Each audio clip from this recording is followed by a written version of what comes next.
This is a 1-row repeat pattern that I'm using 2 colours for, but you could use 3 if you prefer. To begin, you should have 3 colour sections made up of 6 long cords and 6 short cords. Arranged in order from left to right, your long cords should be in positions 1, 4, 5, 8, 9 and 12, and your short cords should be in positions 2, 3, 6, 7, 10 and 11. So this pattern is made up of 3 sections and each section has a square knot, and for the first 2 sections I'm going to do the square knots as normal. So putting these ones out of the way, I'm going to start with the section on the left and I'm just going to do a regular square knot.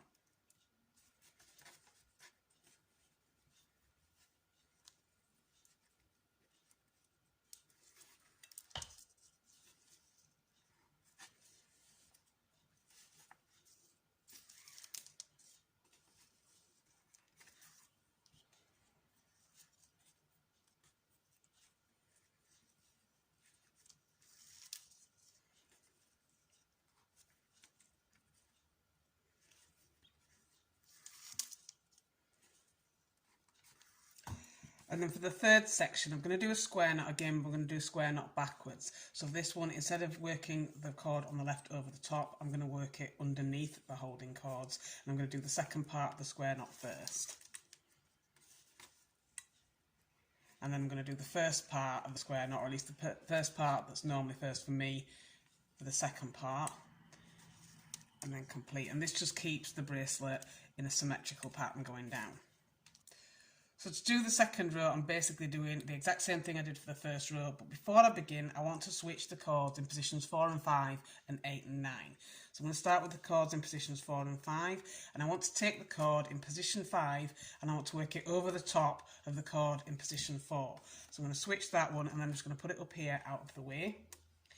And then I want to do a mirror image at the other side with cords 8 and 9. So again, I want to do a mirror of what I did here. So I'm going to take the cord in position 8, work it over the top of the cord in position 9. And then just to hold this in place, I'm going to do the square knot in the centre first. And I'm going to work this square knot the regular way.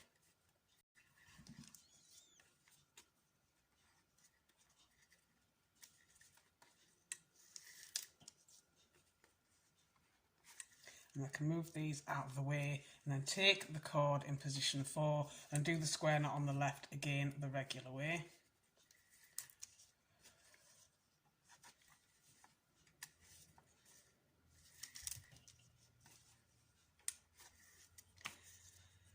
And then I want to do the square knot on the right backwards.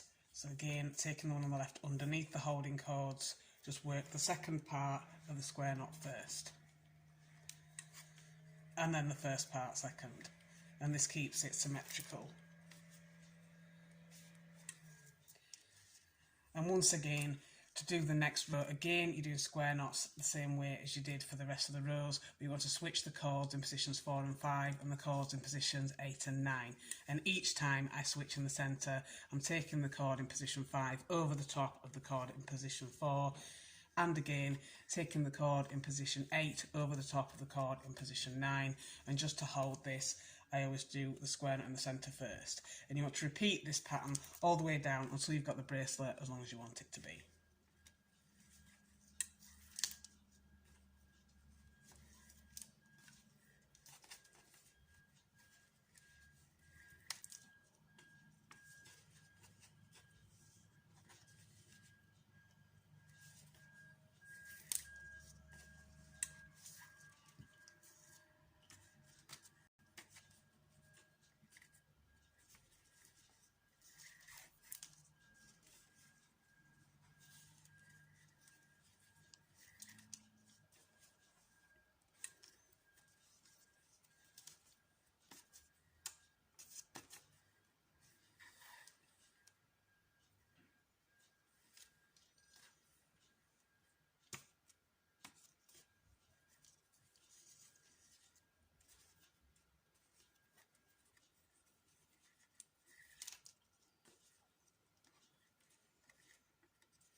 And when you've finished, you should end up with something that looks like this. So I've finished this one with a button closure fastening, but you could use whichever fastening you prefer. For example, if you wanted an adjustable fit, a loop and tie-on ends fastening would work really well with this pattern. And this is your completed macrame bracelet.